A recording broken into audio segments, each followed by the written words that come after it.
Olá, esse é o terceiro episódio do Legal Tech Chat. Hoje nós vamos falar sobre Legal Operations, tecnologia aplicada e análise de dados, passando por Legal Design, toda a parte estrutural da organização, do Legal Operations, dos nossos convidados de hoje e como é que a gente aplica, né, de fato, a análise de dados junto com toda essa estrutura de inteligência criada dentro dos departamentos jurídicos. Nós estamos aqui hoje com o Caio, que é o fundador e CEO da DataLawyer, que é uma das empresas mais avançadas em tecnologia e análise de dados, especialmente no uso de inteligência artificial, e também com o Julian Isidoro, que é da área de Legal Operations da Latam, uma das empresas mais importantes do Brasil na área de aviação, responsável por toda essa questão ligada à tecnologia aplicada, análise de dados, e nós vamos aprender com ele aqui, com os comentários do Caio, sobre todo esse desenvolvimento de tecnologia nos departamentos jurídicos, como os dados têm ajudado a criar, né, informações mais precisas, uma governança sobre essas informações para se interligar com todos os outros setores da companhia, e como é que a gente faz isso, né, Júlia? Então, começa falando um pouco sobre a sua trajetória, né, como que você começou essa área e como que você ajudou, junto aí com todos os demais departamentos e responsáveis dentro da Latam, a criar esse caminho. Legal. Primeiro de tudo, muito obrigado por me receber aqui, obrigado pelo convite. Bom, meu nome é Julian, eu sou advogado de formação, apesar de que hoje em dia essa parte já está ficando cada vez mais conturbada, né? No meio do Legal Operations, ser advogado não é mais tão necessário, mas sou advogado de formação. Venho trabalhando na Latam de forma ininterrupta aí desde 2017, apesar de já ter história até antes, desde 2014, com a Latam, desde estagiário. Passei por todas as áreas, desde trabalhista, compliance, civil, societário, de tudo um pouco. E aí, desde 2021, dentro da área de Legal Operations, que a gente conseguiu criar, aprender um pouco do que era o Legal Operations e colocar em prática, fazendo sentido dentro da Latam. Principalmente aí essa parte que eu estava comentando de análise de dados é o nosso foco, é o que a gente mais gosta de fazer.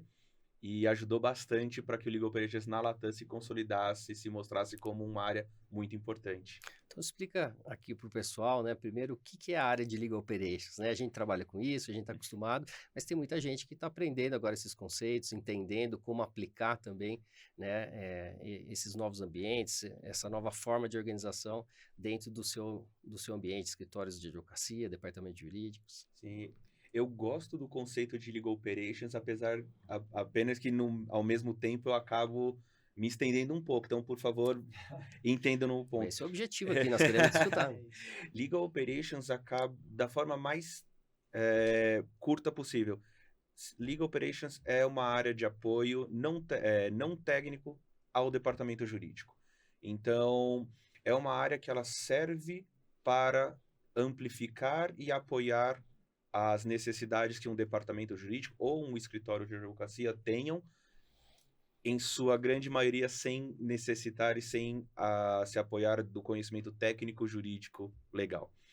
A gente tem aí, dentro da parte de Legal Operations, a questão do CLOC, que é o consórcio de Legal Operations global, que tem, acho que é a coisa mais famosa, que é a Mandala, que é uma definição que eu particularmente eu gosto muito, apesar de que a Mandala não é obrigatória, e é um dos pontos que na Latam a gente, no começo, soube aprender muito bem, que é o Legal Ops, ele vem para realmente apoiar, logo ele existe dentro de uma necessidade.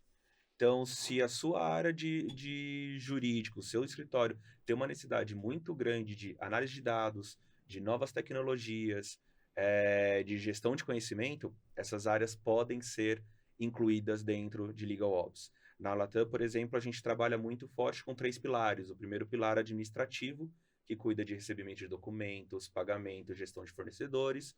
O segundo pilar é a parte de gestão de projetos, que acaba sendo uma linha de frente e uma gestão de PMO com as demais necessidades do departamento, e a parte nossa de tecnologia e análise de dados, que faz toda a base para os projetos, para informar melhor as nossas equipes e trazer um maior conhecimento para o dia a dia.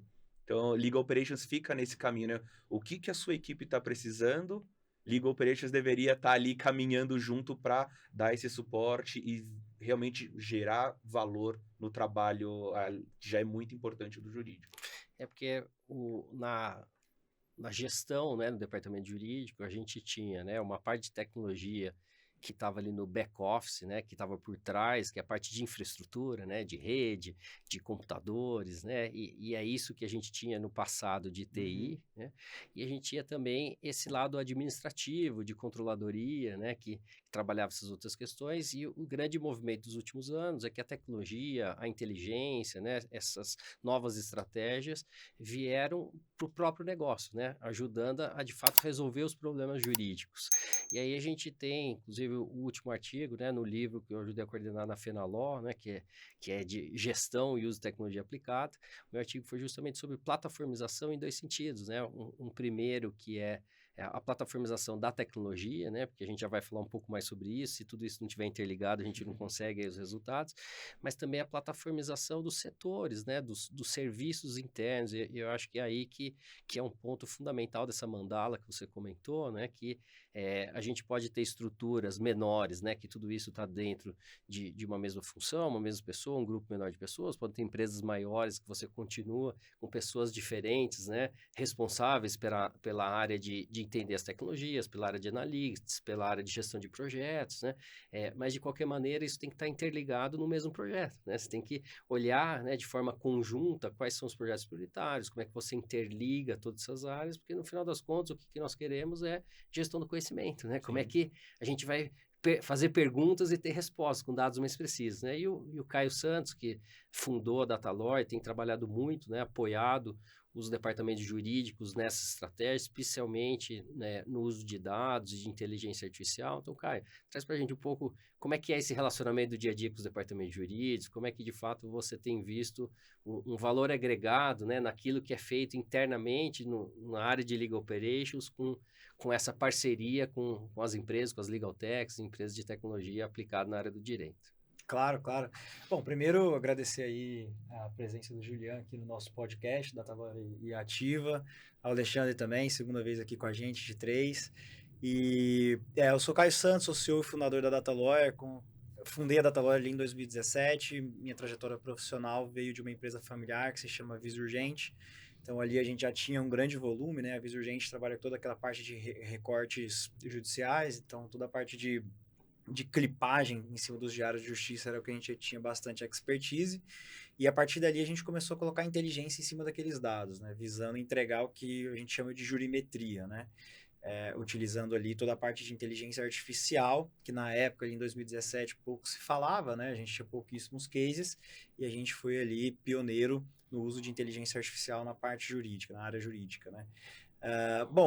Hoje, dentro dessa temática, né, de Legal Ops, né, toda essas novas matérias, né, que a gente tem aí dentro do direito, a tecnologia ela se faz muito necessária, né? Então a gente tem se relacionado bastante aí com o departamento jurídico, né, com escritórios também, e uma coisa que fica evidente, principalmente pós-pandemia, é o quanto esse mercado acelerou, né? Então, assim, quanto que tem tido mais demanda, né, por essa parte analítica, agora também depois do boom de ChatGPT ali, por IA generativa e tudo mais.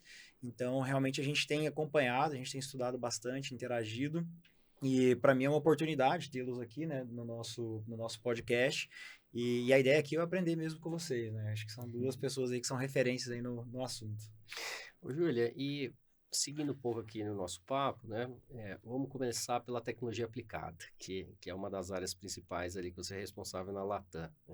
Então, todo mundo sempre pergunta, né, qual é a melhor empresa, qual é a melhor tecnologia, e a gente sabe que, no fundo, né, as pessoas estão muito preocupadas com a tecnologia e não com o problema, e que a tecnologia, ela precisa resolver um problema, né, e não ser uma finalidade em si mesmo. Então, como é que você faz essa gestão, né, desses diferentes fornecedores? Como é que você entende quais são os melhores fornecedores e principalmente aí para o pessoal, né? Como começar, né? É por tudo, é por uma área? Então, traz um pouco aí a sua visão, a sua experiência. Uma forma que a gente começou na Latam entendendo, e acho que foi interessante por conta da forma como nós construímos o Legal Ops. Como eu falei, o Legal Ops foi construído na base da necessidade das demais áreas. Então, seguindo na sua pergunta, a gente tinha que, primeiro de tudo, entender o que uma área necessitava, para a partir disso criar algo. Acho que em algumas discussões acaba surgindo a vontade do Legal Ops de inovar, mas a gente tenta entender que a vontade do Legal Ops de inovar, ela não sobrepõe a necessidade de uma área específica atuar ou receber um certo atendimento ali ou ocupar uma certa necessidade. Então, passa essa necessidade de ter um novo sistema, passa por entrevistas com as áreas, por mais que eu, por exemplo, vim direto, eu estava na área civil e vim para o Legal Ops. Por mais que eu estivesse na área civil uma semana antes do nosso Legal Ops começar, nós fizemos entrevistas com a área civil para entender o que está precisando, o que está faltando, como que está o dia a dia, faz sentido, não faz sentido. Falei, né, desde o princípio, é uma coisa que eu sempre comento, nós gostamos de análise de dados.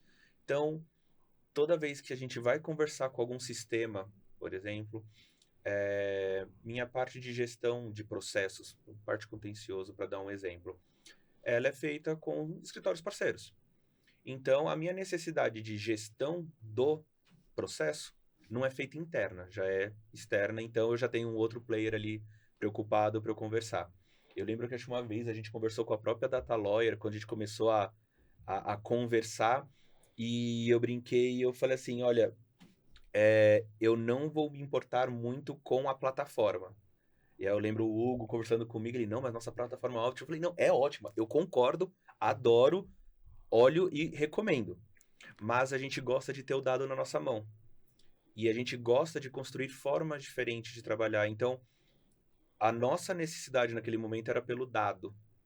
A nossa forma de trabalhar era pela exploração.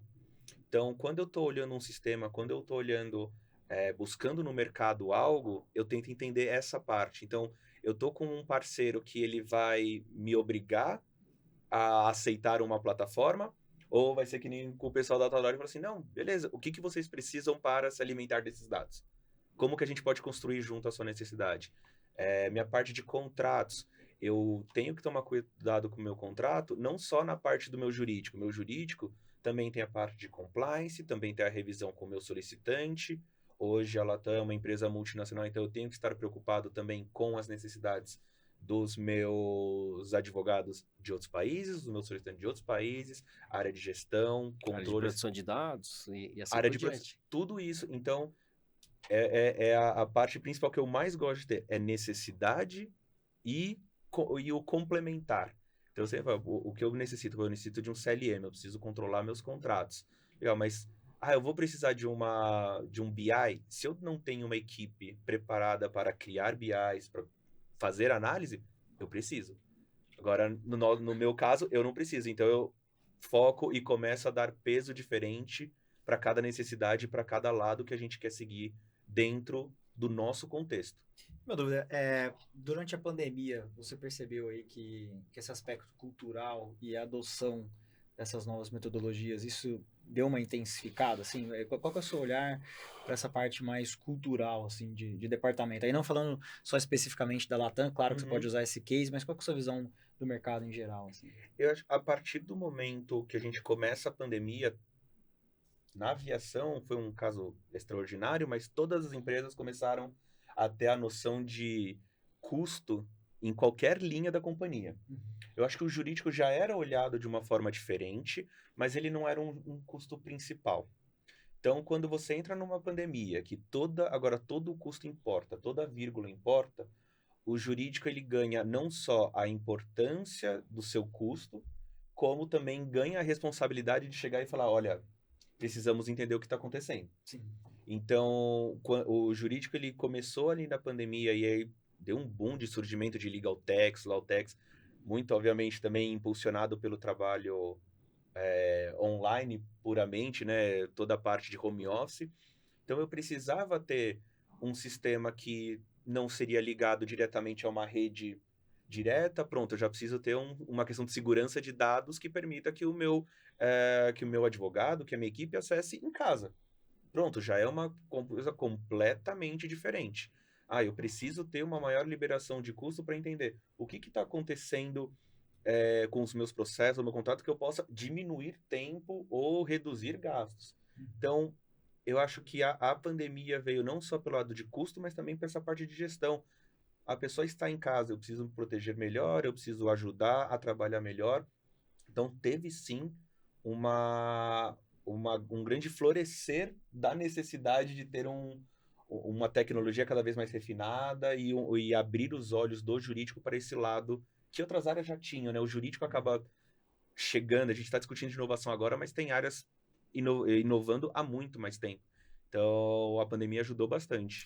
E como é que você tem, seguindo aí, né, essa pergunta do Caio, como é que você tem visto o engajamento dos advogados, né, na sua relação com o Legal Operations, com a tecnologia? Porque, como você falou muito bem desde o começo, né, no final das contas, é uma área de suporte, né, de auxílio, que não é mais simplesmente tecnologia, né, é ajudar a resolver os problemas da maneira e nos assuntos ali que cada área do departamento jurídico precisa, mas essa ligação direta, né, com o negócio, né, nesse caso o negócio jurídico, né, ela é fundamental, porque é ali que vem os problemas, ali vem as pessoas que têm as dificuldades e necessidades do dia a dia, né? Então, se você não tiver essa proximidade, né, você não consegue nem entender o problema e nem desenvolver em conjunto, né? Então, como você tem visto esse engajamento, essa proximidade do Legal Operations com as diversas áreas internas?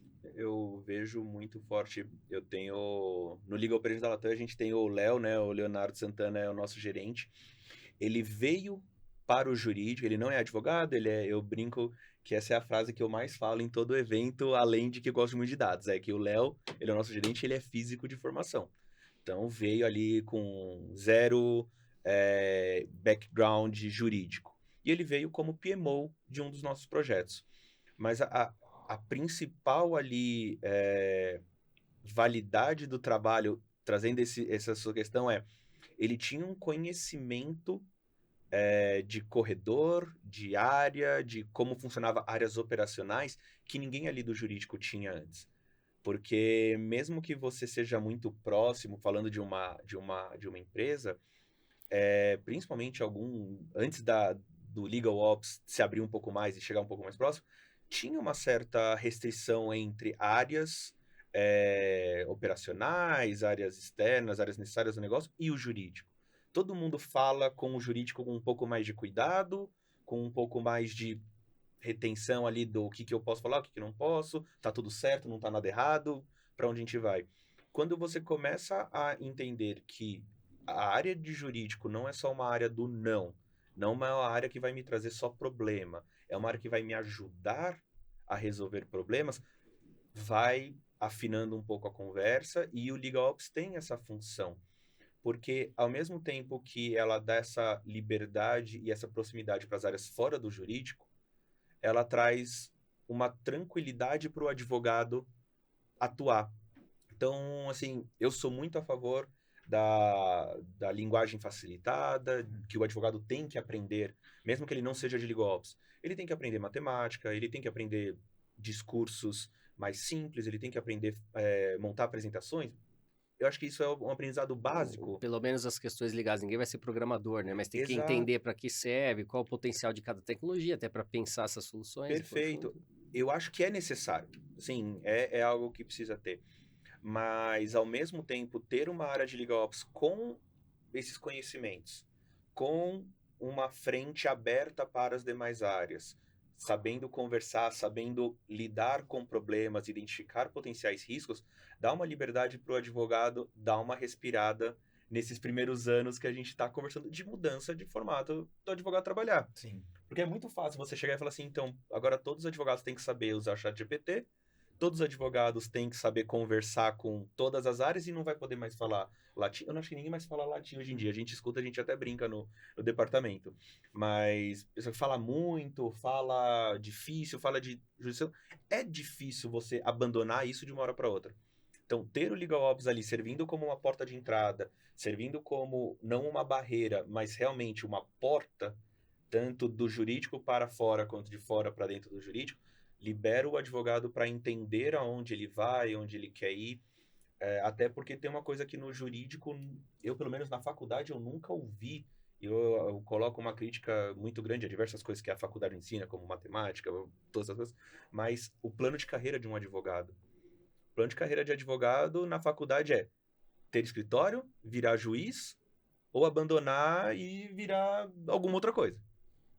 Enquanto que quando você entra numa carreira de empresa ou de próprio escritório, é diferente você entender o que eu quero, uma carreira em Y, eu quero ir para minha área técnica, eu quero virar gerente, eu quero ser sócio, eu quero ser empreendedor, o que eu quero? Então, eu tenho sentido e eu converso muito com colegas, tanto da Latam quanto fora, que é tendo esse tempo para pensar, tendo essa liberdade para você ali conversar com outras áreas, o que você quer da sua carreira ou para onde você vai? Eu acho essa questão de liberdade que Legal Ops dá e até uma proteção muito positiva para o advogado entender onde vai e o que ele pode fazer. E até falando um pouco do lado de cá, né, de empresas de tecnologia, quando a gente começou a se deparar mais com esses times de Legal Ops, que em boa parte a tomada de decisão para contratação de tecnologia acaba ficando sob esse guarda-chuva, a comunicação melhorou bastante, a adoção de tecnologia também, e principalmente a permanência, né? Porque até então a gente tinha muito aquela tomada de decisão top-down, né? Então vinha ali do gestor, e aí no dia a dia a tecnologia acabava, né, não dando a vazão, porque culturalmente o time não comprava a ideia, né? E aí O meu amigo na outra empresa tem esse sistema aqui, eu quero ter um sistema igual. É isso aí, fora isso, né? Porque aí vem de todos os lados, né? Cada um quer trazer sua solução, Exato. aquilo que viu, e não é um projeto integrado, como a gente falou. E aí, muitos projetos acabaram não dando certo, né? Porque não estavam focados nos problemas certos, não foram escolhidos de forma conjunta, né? Dentro de algo estruturado. Então, o que o Julian trouxe aqui, né? É essa visão moderna de um departamento jurídico, escritório de advocacia, parceiro de negócios, né? Como é que a gente ajuda a viabilizar soluções e de outro lado, que é um dos nossos assuntos principais, né, que são os dados como ativos estratégicos da companhia, né? Como é que o jurídico sai desse centro de custos para virar, para sentar nessa mesa das discussões estratégicas da empresa e como é que os dados ajudam isso, né? E aí, Caio, qual é essa dificuldade, né? Você está desde o começo aí ajudando a estruturar os dados, aplicando aí técnicas de inteligência artificial, então a gente vê, né, a primeira dificuldade é como é que a gente ajuda a organizar esses dados internos, né, para a gente ter a foto do problema de forma... mas a maior dificuldade é manter isso funcionando no tempo, né, porque todo dia são processos novos, né, você tem uma condenação, você tem um acordo, um processo acaba, o outro inicia, então a gente tem, né, algo muito dinâmico e a gente tem uma dificuldade muito grande também de manter a precisão e a credibilidade, né, a governança desses dados no tempo. Então, como Sim. é que você tem visto, né, a maturidade do mercado nessa manutenção, vamos dizer, dessas estratégias, não só na criação e no desenvolvimento inicial, né, e como tem sido essa parceria nesse sentido, né, com os departamentos jurídicos? Assim, a gente tem se deparado com níveis, né, de maturidade. Então, quando a gente começou a conversa com o Léo, com o Juliana, lá na Latam, a gente observou que, assim, a Latam estava bem avançada, tá? Perante o mercado. Então, assim, o grau de estruturação de dados e a maturidade tecnológica estava bem avançada. Mas isso não é a realidade de todos os departamentos, né? Então, assim, o que a gente... Pelo contrário, né? O que a gente mais encontra são os departamentos que ainda estão com aquela dificuldade de ter uma visão gerencial da carteira, né? Então, saber o que tem ativo, o que tem arquivado, aonde que está, qual que é o meu... o principal pedido, né? O principal ofensor. Então, assim, a gente tem encontrado bastante isso no mercado. E quando a gente se depara com esses níveis, são soluções distintas, né? Então, com a Latam, a gente conversou bastante da parte mais preditiva, né? De ter ali modelos mais sofisticados, dada a maturidade que eles já tinham ali, analítica, né? De dados, inclusive, é um ponto que eu quero até escutar do Julian, acho que ele que lidera essa frente ali, então, como que ele utiliza os dados, né? Como que ele utilizava até antes mesmo ali da gente ter essa interação. E o pós, né, Alexandre, a gente tem toda uma tecnologia de acompanhamento processual, né? Então, por mais que a gente tenha todo um braço ali de especialistas em inteligência artificial auxiliando e estruturando aquelas informações, a gente também tem uma frente muito grande para manter essa base atualizada. Então, o recorte que a gente faz hoje dada uma demanda específica, né, dada um problema específico que vai depender do grau de maturidade de cada departamento, aquilo vai se atualizando no tempo, né? Então é uma frente bem importante. Na DataLawyer a gente não é um sistema de gestão de acompanhamento processual, mas a gente tem uma cadência de atualização para que aquele recorte sempre fique minimamente atual, né? Para que você consiga ter aquela visão mais assertiva. E aí a gente tem diversos cases, né? A gente tem produtos específicos para baixa de provisão, né? Para reversão de provisão. A gente tem produtos específicos para fraude de testemunhas, né? A gente tem aquele perfil que é mais um overview da carteira, então a gente tem diversas frentes, né? E aí queria aproveitar e deixar o gancho aí para o Julian contar um pouco para a gente como que foi essa inserção ali, né? A sua experiência trabalhando com análise de dados e qual o nível ali, o que você pensa aí do futuro. Eu ia falar de novo, né? Eu gosto muito de análise de dados. Mas, voltando também no tema da comunicação com outras áreas, você precisa ter informações coerentes e estar tranquilo com as suas informações para você sair do jurídico e você entregar uma informação de qualidade. Não basta você chegar e falar, o recurso tá lá, recurso de revista. Sua área operacional tá olhando e falando assim, o que significa isso?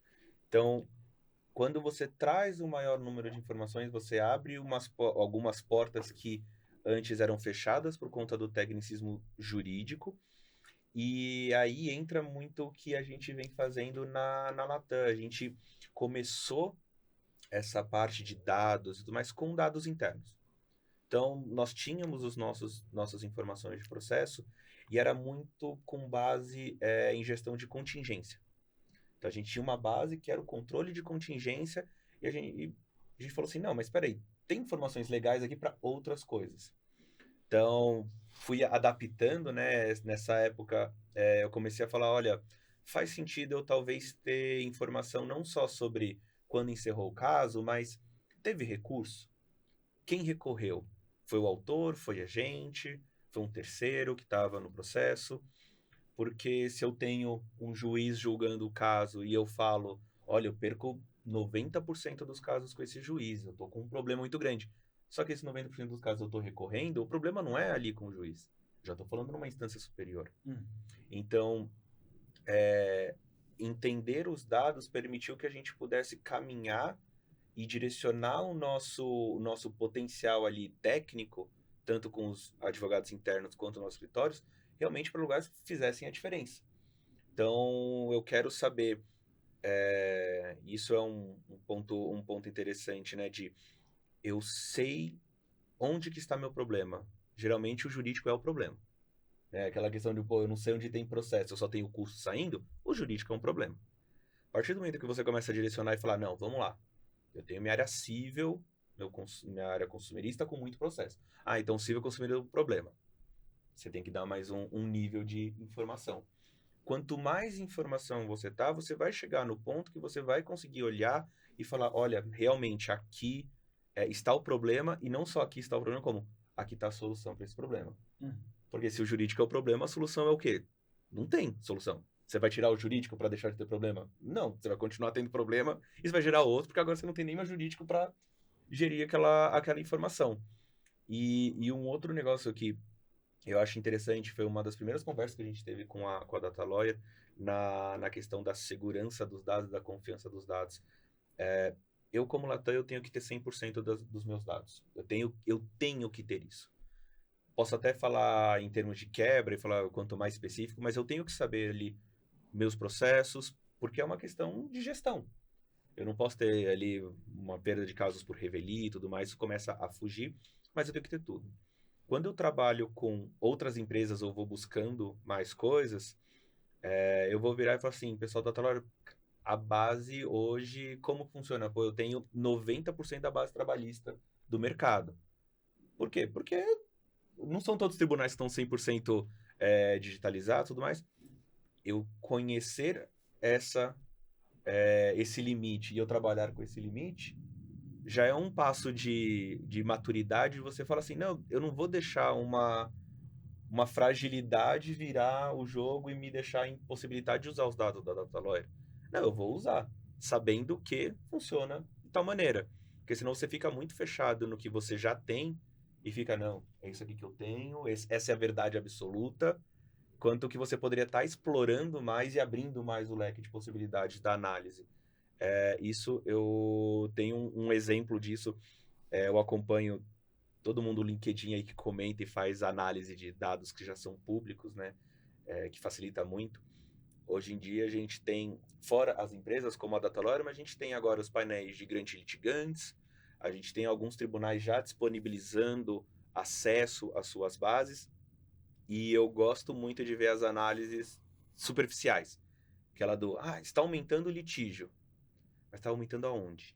Como? Por quê?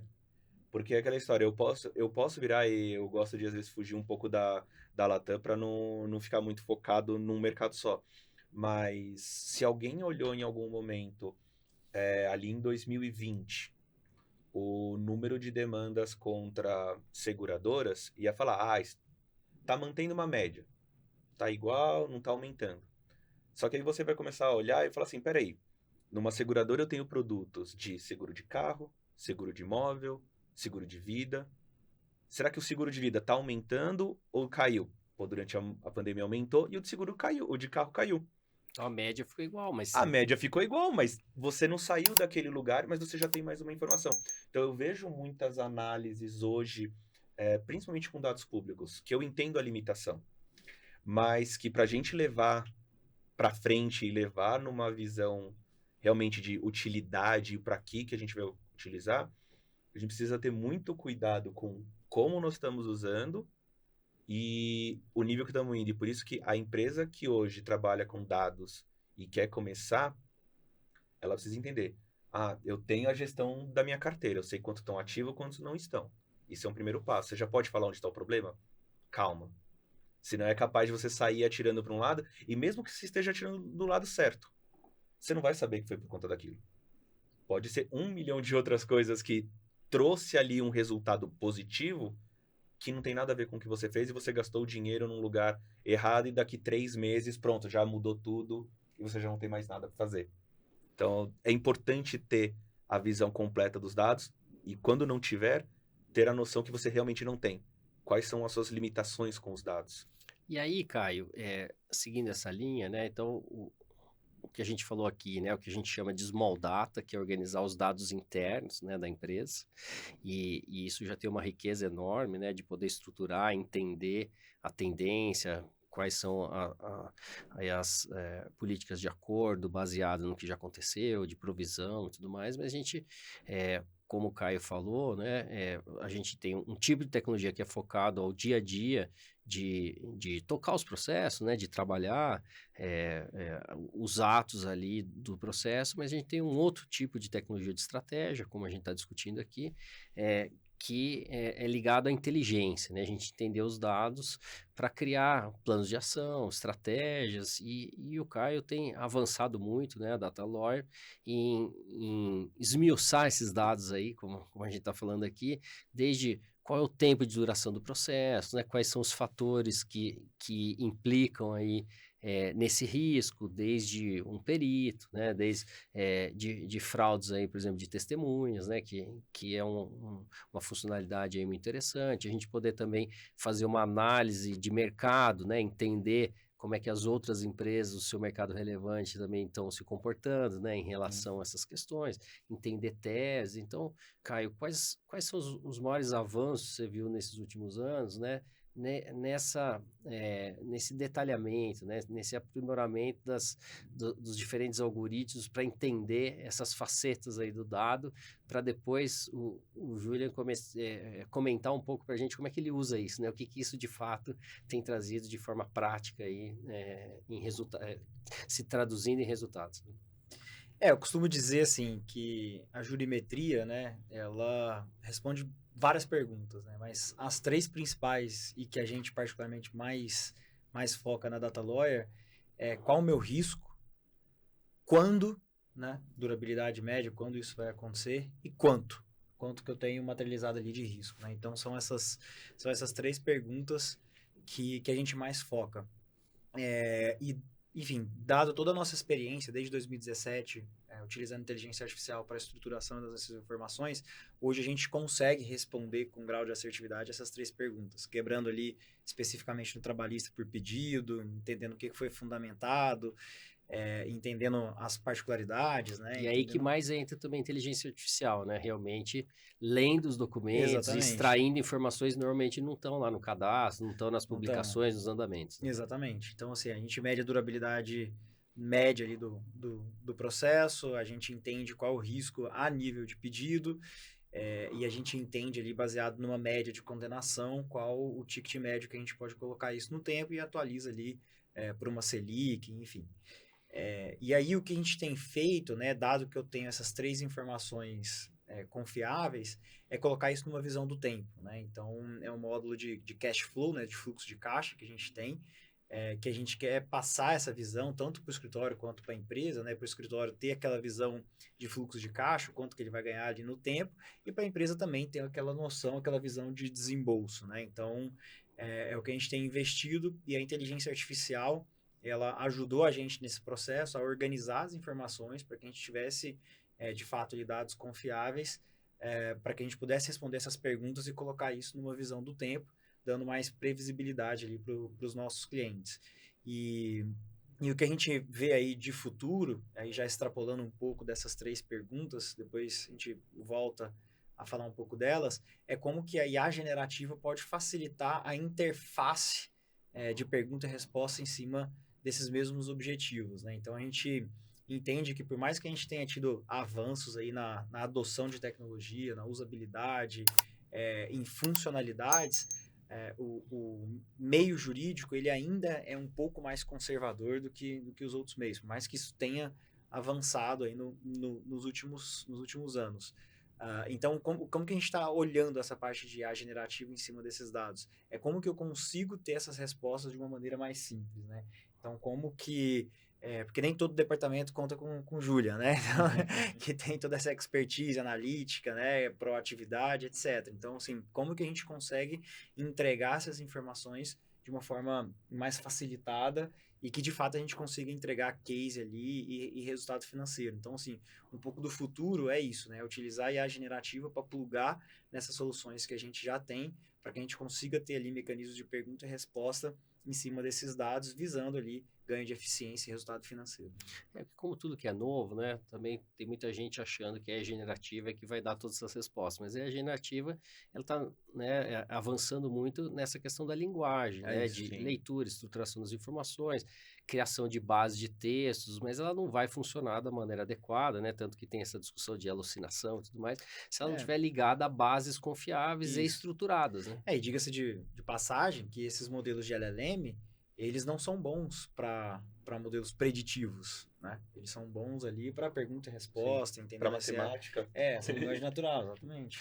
Matemática, eu brinco que eu falo o porquê, né, que mesmo a gente já trabalhando com modelos de linguagem e tudo mais, alguém estava discutindo esses tempos atrás em YouTube e tudo mais, falando sobre que fez uma pergunta e saiu cálculo todo errado. É isso. Se você tem que saber, e eu uso matemática como conceito mais simples, mas é a mesma história com história, com conceitos de direito e tudo mais. Se você não souber mais ou menos ali o caminho que você está seguindo, não adianta ter uma ferramenta de inteligência artificial que vai te construir a resposta. Você vai olhar lá e falar, pô, 50. Se você não olhar a resposta e falar 50, não faz o menor sentido ser 50... Vira um brinquedo, né? Vira um brinquedo e você tá refém daquilo, né? Porque acaba sendo um pouco esse conceito do eu não sei a resposta, mas alguém tá me respondendo também sem saber, eu tô refém. Eu não sei para onde ir a partir daquilo. E antes de a gente terminar falando de legal design, a gente vai voltar aí na IA generativa, né, Julia? Então, assim, como é que você tem utilizado esses dados mais precisos, com essas diferentes visões na prática, né? O que isso tem ajudado? Porque, como você falou, né, pode ser que um mês o tema principal, né, de processo seja um. Aí você falou, tratou esse tema, no mês que vem é outro, né? Então, é tudo vivo, né? As coisas são muito dinâmicas, o número de processo, os assuntos, né? Então, como é que isso tem ajudado, por exemplo, em planos de ação para prevenção? Porque É que nem a medicina, né? Quando a gente tem Sim. dados mais precisos, a gente também pode vir para prevenção. A gente não precisa esperar os processos judiciais, né? Como é que a gente ajuda a melhorar a operação e evitar problemas jurídicos também, né? Como é que isso tem ajudado a aprimorar ou afinar as políticas de acordo, as políticas de provisão. Então, como é que você tem usado esses dados? Eu acho que tudo é número. Tudo pode ser transformado em número. A gente estava conversando sobre Visual Law, sobre utilização de Visual Law em demandas. Se você utilizar o Visual Law pura e simplesmente dentro de um contexto de massa, é o que eu estava falando antes. Pode ser que dê certo, mas você não vai ter garantia de que aquilo é o que está gerando. Então você tem que aprender o quê? Fazer comparação. Vai ter um momento lá que são casos com Visual Law, casos sem Visual Law. Tá usando melhor? Tá dando maior resultado? Então Visual Law é um ponto bom para aquele cenário específico. Hoje na Latam a gente acaba tendo uma análise diária de todas as nossas demandas. Então, eu vejo todos os dias atualizando e tendo essa visão de o que a gente pode olhar hoje. Antes de entrar um pouco nessa parte das utilizações, a gente tem um conceito que a gente usa muito dentro da nossa equipe, que é o ócio criativo. Então, nós temos, por mais que tenha aquelas semanas caóticas de trabalho, dentro da nossa equipe a gente tem momentos que nós precisamos parar, nem que seja ficar olhando para a base, ver se acontece alguma coisa, vai ler um livro, vai pegar uma coisa, mas o quê? Para você tirar ideias, para você ver alguma coisa que pode acontecer. E isso você só consegue com a obtenção desses dados. Então, hoje em dia, por exemplo, eu pego a minha parte de cível consumerista. Eu tenho a análise de dados para alimentar a minha equipe técnica de advogados, de falar, olha, tá chamando a atenção o nível de condenação num estado X. Está me chamando a atenção a redução de acordos feita pelo escritório tal. A gente alimenta essa informação, dá essa informação para eles, que é uma informação deles. A gente só vai lá e traduz, né? A gente está fazendo o papel do futuro, vai ser a inteligência artificial, espero um dia. Mas a gente está fazendo esse papel de tradução do que os dados estão nos dizendo e levando para eles falando, olha, talvez esse caminho aqui esteja com alguma coisa chamando a atenção. O outro lado é a alimentação das áreas, dos nossos demais colegas em outras áreas da companhia, que é entender, eles talvez não precisem saber o número exato de recurso, mas eles precisam saber alguma área que não está funcionando direito, algum produto que não está sendo entregue bem, não está funcionando, o que aconteceu. Às vezes eles até sabem algo que aconteceu 2, 3 meses atrás e você só vem confirmar e aí você fala, olha, deu um custo, tá? Deu 1 milhão aqui. E talvez faltava essa informação para a área chegar e falar assim, putz, era isso que eu precisava para justificar uma inovação na minha área. Então, a inovação do Legal Ops dentro e a parte de jurimetria, ela não permite só inovação dentro do jurídico, ela permite e talvez até financia inovações em outras áreas. E até o Caio estava comentando a questão de análise de tempo, né? Isso é uma coisa que eu, particularmente, eu adoro, que a gente faz lá na Latam. Todo projeto que você vai fazer, toda construção de iniciativa e tudo mais dentro da sua empresa, focando em redução de processos, redução de custos, o advogado ele é um pouco imediatista. Então ele fala, eu vou mudar a tese aqui e a gente vê o que acontece. Só que nem sempre é assim que acontece, porque se eu tenho uma média de tempo entre a entrada do processo e o encerramento de 8 meses, quer dizer que, em média, ali 50% dos seus casos encerram em 8 meses. Você vai ficar esperando 8 meses para saber se alguma coisa está dando certo?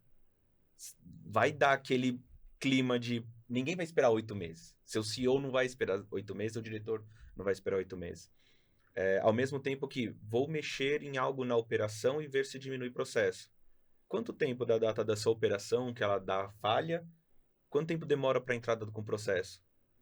10 meses? 1 ano? No Brasil, a gente tem até 5 anos para demandas consumeristas e 2 anos no trabalhista. Você vai esperar 5 anos para ver se deu tudo certo com aquela iniciativa? Não vai. Então, é uma coisa que a gente trabalha muito forte, inclusive com uma equipe de Advanced Analytics que fica no Chile, no nosso caso, que é entender quantos casos eu preciso, em quanto tempo, qual que é o mínimo ali para eu conseguir consolidar que uma iniciativa funcionou, para eu saber que alguma coisa está dando certo. Porque é algo que, como eu falei, outras áreas já descobriram há muito tempo, que é erre o mais rápido possível para consertar. É isso. E o jurídico fica naquela coisa do... a gente estava conversando isso num evento, acho que no mês passado, falando sobre o advogado, ele é ensinado um meio. Ele não é recompensado pelo fim. Tirando honorários, obviamente. Mas o advogado, como ensino, como forma de ensino, a gente sempre foi ensinado pelo meio. Então, nós somos ensinados em qual tese utilizar para o caso tal na faculdade. Qual a cláusula a ser utilizada para este contrato.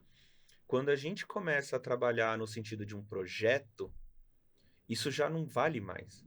Porque você precisa ter aquela informação para virar qual que é o resultado daquilo. E o advogado fica, às vezes, preso no... Não, mas eu estou fazendo certo. É isso que eu sei que vai melhorar. O Visual Law vai melhorar essa coisa. Não criticando o Visual Law, pelo amor de Deus. Adoro, mas... o advogado ele acaba se prendendo no meio, na forma de atuação, e ele esquece um pouco, ele abandona um pouco o resultado, ou entender o que pode ser feito, aceitar um erro de resultado, né? Porque o advogado, quando ele é ensinado na faculdade, ele é ensinado que ele vai ganhar o honorário dele ganhando ou perdendo a ação. Talvez ele ganhe um pouco mais de dinheiro quando ele ganhe, mas ele vai ganhar o dinheiro dele ali. Então, o conceito do final, eu vejo que é um pouco difícil em termos de resultado, para entender o que é o resultado que um advogado considera como sucesso e o que ele não é. E ter esses dados, trazer em forma de gráfico, trazer em forma de metas ou QRs, ajuda o advogado a trazer esse lado de falar, isso é bom, isso aqui é ruim. Tá tudo bem?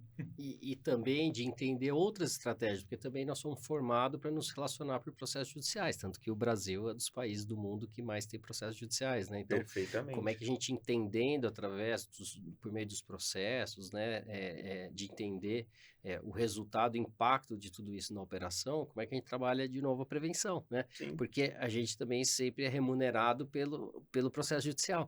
Mas será que a gente fala, poxa, nós ajudamos e como é que a gente quantifica isso, né? Como é que a gente prova isso, mas nós ajudamos a diminuir metade a entrada de novos processos desse tema, nós entendemos o problema e ajudamos a pensar uma solução estrutural dentro do próprio departamento, do dia a dia aí das atividades da empresa, né? Então, novas formas também de se relacionar com os escritórios, de remunerar os escritórios também. Né? Sim, isso tem muito forte nos escritórios, mas até mesmo os próprios advogados internos das empresas, às vezes ficam naquela de, tem a quantidade de processos é o meu trabalho, né? O meu trabalho é gerenciar os processos. É isso. Mas a parte de gerenciar o processo também é reduzir ele. É melhorar o trabalho da sua empresa.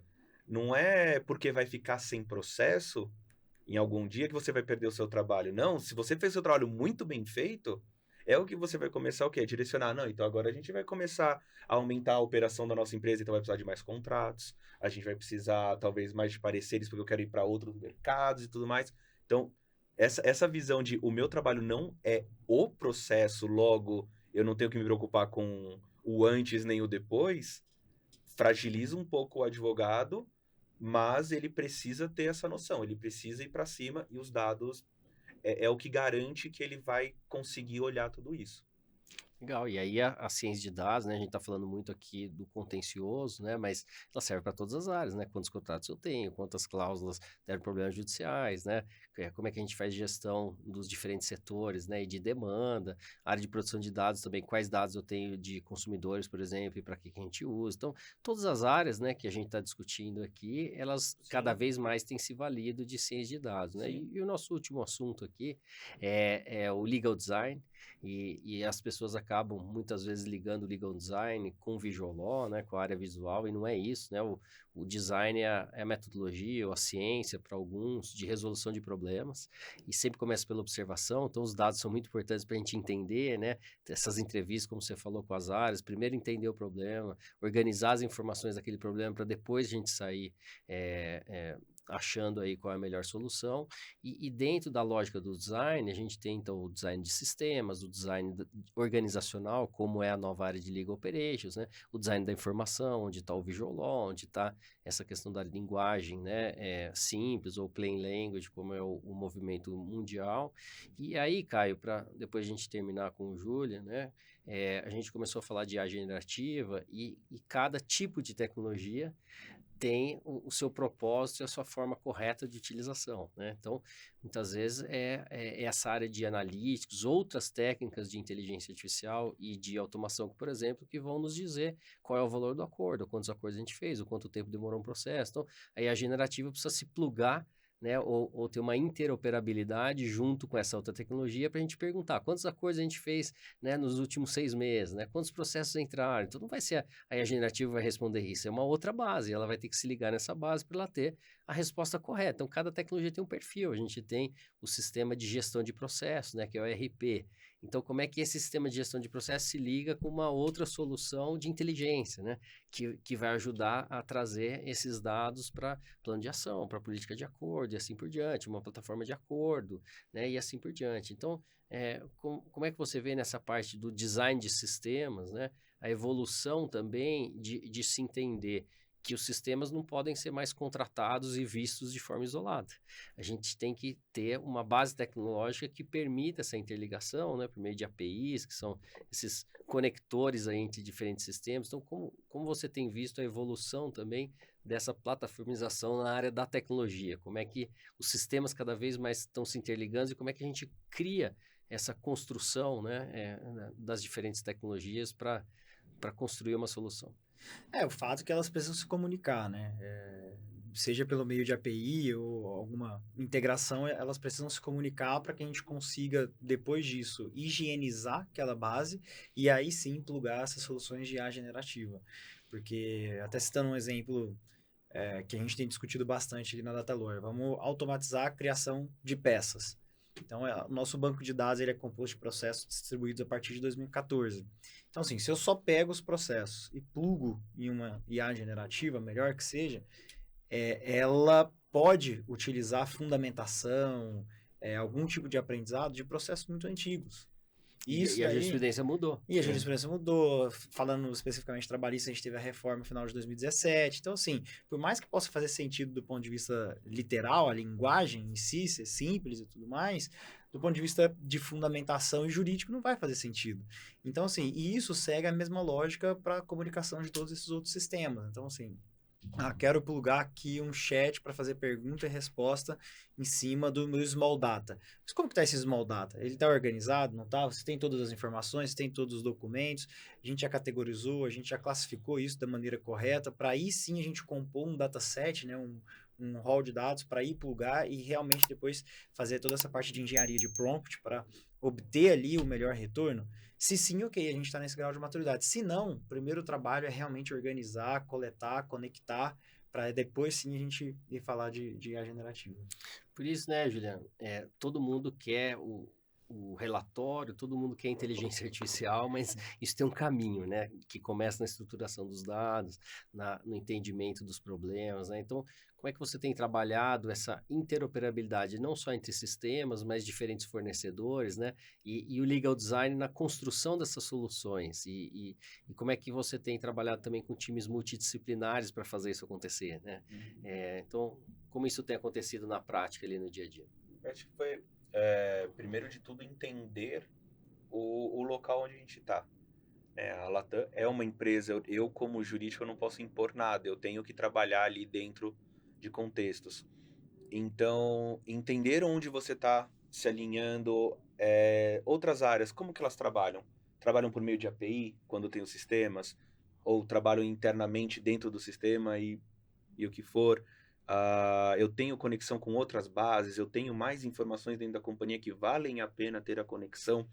Então, você entender e fazer um mapeamento de como a sua empresa opera, como ela se desenvolve e como acaba, no final das contas, utilizando as ferramentas, os sistemas, o dia a dia, é essencial para que você possa ter uma lógica de design muito mais parruda e sólida, porque você vai precisar que aquilo se complemente ali, que aquilo vá caminhando junto com você. Você não quer ficar mudando o sistema a cada 3 meses. Não tem nem como, nem mudar a base de dados faz em 3 meses. Então, assim, como você comentou, a questão de construção do design, um legal ops, propriamente dito. Se eu não entendo como que é a minha equipe do jurídico. Minha equipe do jurídico, ela é sênior, ela é mais júnior, eu tenho estagiários funcionando? Não tenho. Eu tenho um pessoal mais sênior que não se adapta muito bem com sistemas. Então, eu tenho que ter um sistema mais simples. Se eu não pensar nisso, eu vou pegar a melhor ferramenta do mundo e eu vou entregar na mão de pessoas que não vão saber como utilizar. Isso funciona de ambos os lados. Eu vou ter uma equipe ali júnior, que talvez não tenha tanta parte técnica, mas as gerações mais novas super interligadas com a parte de tecnologia, mas não vão explorar o total capacidade daquela equipe.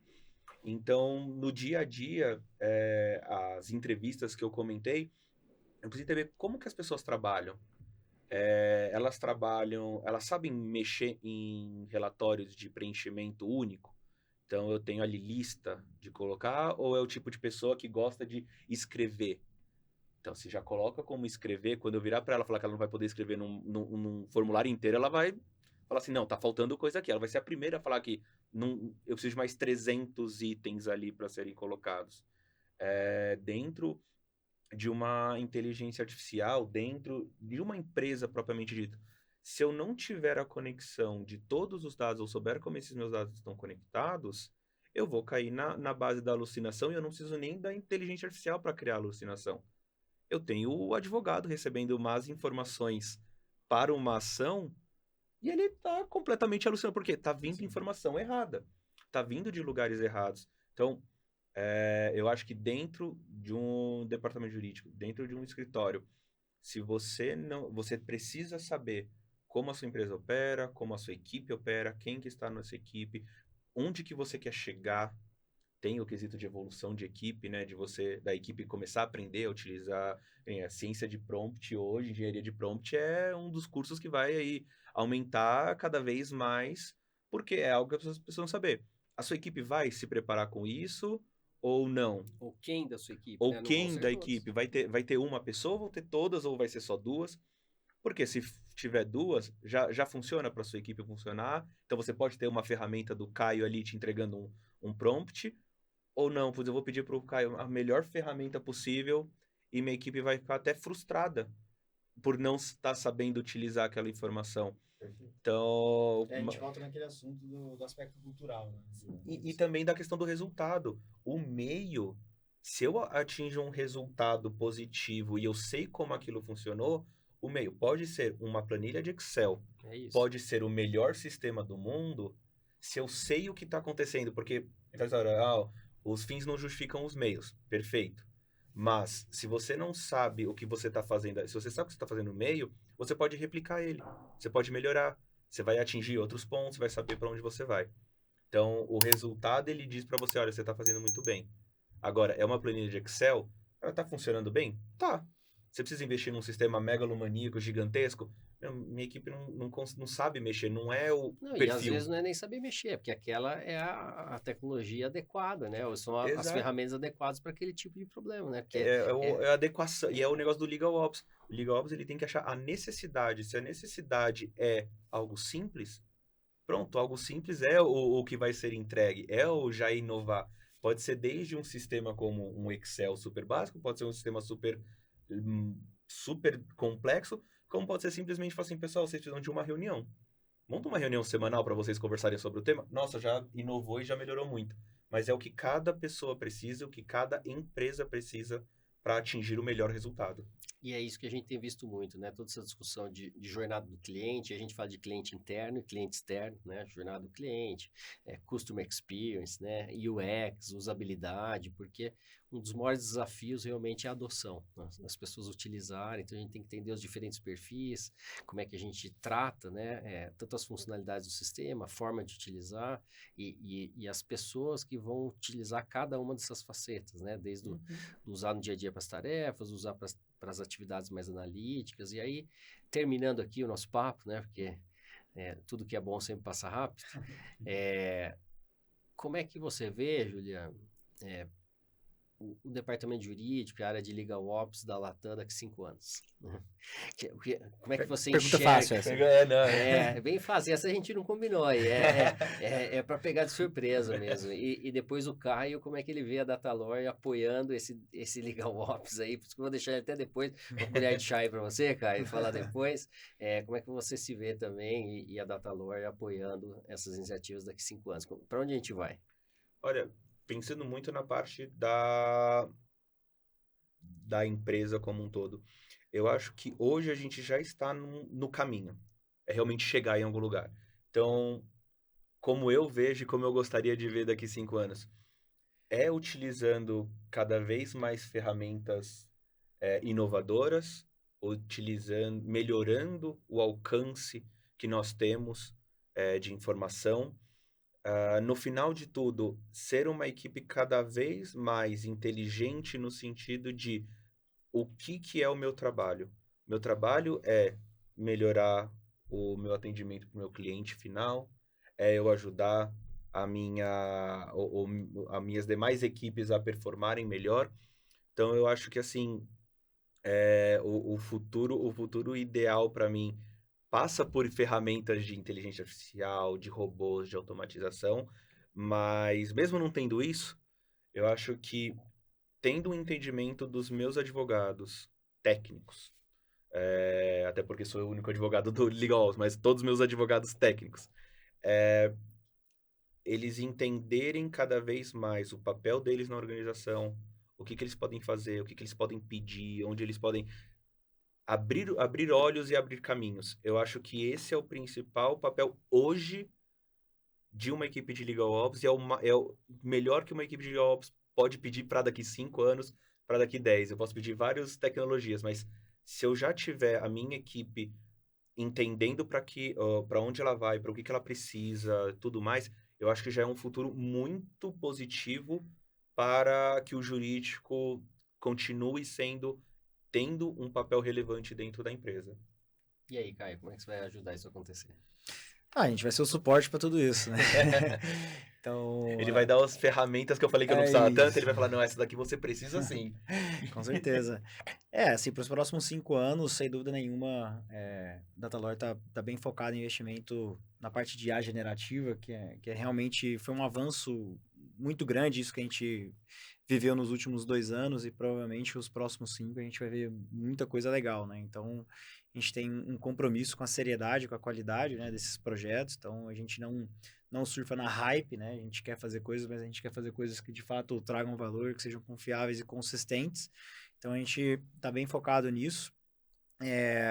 Um outro pilar é expandir a nossa base de dados, né? Então hoje a gente é líder de mercado e referência na parte trabalhista federal, e a gente quer levar isso também para os TJs. E assim, o nosso slogan, né, tanto da Datalore quanto a Ativa, trazer soluções que de fato tragam resultados financeiros ali para as companhias, né? Então esse é o nosso pilar, sempre com aquela visão de customer centric, né? Sempre escutando os nossos clientes e parceiros nessa contribuição para que a gente consiga a 4 mãos aí construindo ferramentas que de fato tragam essa proposta de valor da Datalore. E antes de finalizar, queria agradecer, né, a presença de vocês dois aqui nesse podcast feito aí por Ativa e Datalore. Dizer que é muito bom tê-los aqui com a gente. E com certeza a gente vai ter outras oportunidades aí. Obrigado, pessoal. E a gente queria muito agradecer o Julian Isidoro, responsável pela área de inteligência analítica e tecnologia aplicada da área de Legal Operations da Latam, que trouxe muitas visões aí estratégicas, práticas, né, tendências,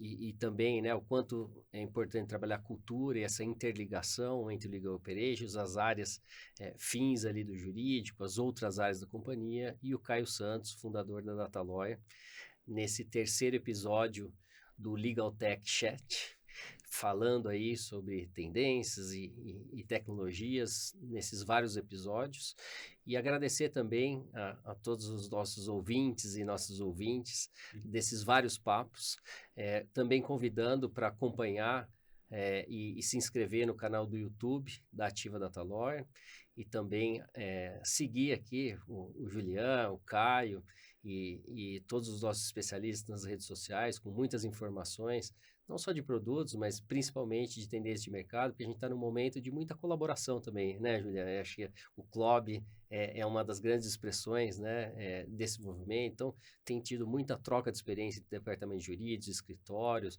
a gente trazendo tendências de fora, e esse é o objetivo principal, né, desse bate-papo, que é falar sobre tendências, boas práticas, ideias, né, experiências, trazendo tudo que tem de melhor para o mercado jurídico. Eu sou Alexandre Zavaglia e é um grande prazer estar aqui com vocês novamente.